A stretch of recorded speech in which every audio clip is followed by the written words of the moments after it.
Suppose we wanted to draw a Lewis structure for the carbonate ion. Well, carbonate ion has molecular formula CO3, 2-, and it has a total of 24 valence electrons. If you add up 4 for carbon and 6 for each of the 3 oxygens, plus 2 more electrons because you have 2 negative charges there, you get up to 24.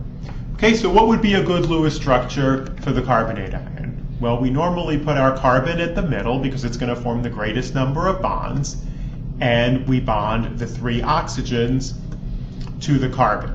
Now, that's taking up 3 of carbon's 4 bonds. We can add 1 more bond and make one of those bonds a double bond. So that's 8 of our 24 electrons in the bonds. We have 16 more to assign, and they all have to go into lone pairs, and we need to make sure we do not put more than 8 electrons around any atom. Okay, so carbon already has 8, it doesn't get any lone pairs. The oxygen at the top has 4, it's got the two bonds that form the double bond, so it can get 2 lone pairs. And then the 2 oxygens down at the bottom only have 1 bond to it, so they need 6 more electrons. So they are going to get 3 lone pairs. Since these oxygens are only forming 1 bond, they need to get the minus charges. Okay, so there we go. We have a Lewis structure for the carbonate ion. Next question is this the only correct Lewis structure we could draw? Well, the answer to that is no. I could have come up with 2 other options keeping the same atomic connectivity.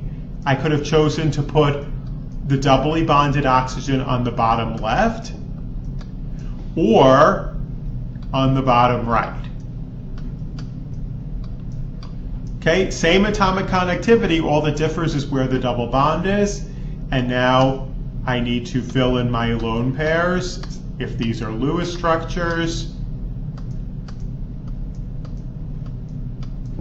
and put my charges on in the appropriate places.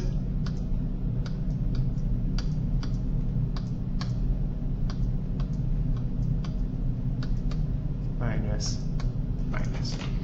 Okay, so these 3 Lewis structures are equivalent but unique. Each structure has 8 electrons around each atom. They have the same number of bonds, 4, same number of lone pairs, 8, and the same formal charges, 2 negative charges.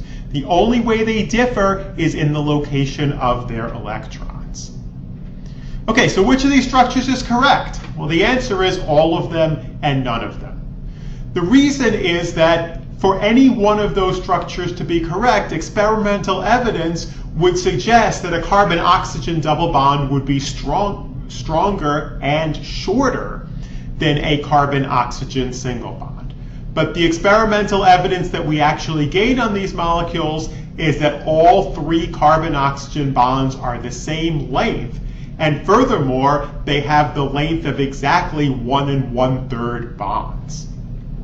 Okay, so the molecule actually behaves like an average of the 3 structures. So these 3 structures, which are drawn again, are called resonance structures.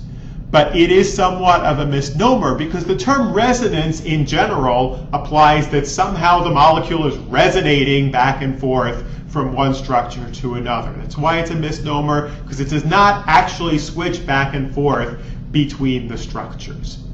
Notice the notation here also that we use a double-headed arrow to denote the resonance structures. This is 1 arrow that has 2 heads on it, not 2 arrows, one pointing one way and one pointing the other way.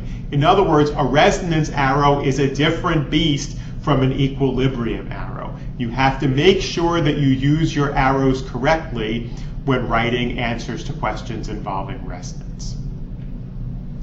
Okay, the average structure is sometimes drawn as what's called a resonance hybrid. Okay, so in the case of this average structure, we have 3 full carbon-oxygen bonds, and then the dashed lines here represent partial bonds. Okay, so we have a partial CO double bond in each of these cases, and that's what's giving rise to these dashed lines. We don't always draw the resonance hybrid. In some cases, the drawing of the resonance hybrid is going to look really bad. It's not going to look like a proper Lewis structure because it's the best we could do to indicate such a beast. But sometimes it is helpful for us to draw it, so you need to be able to manage to do that.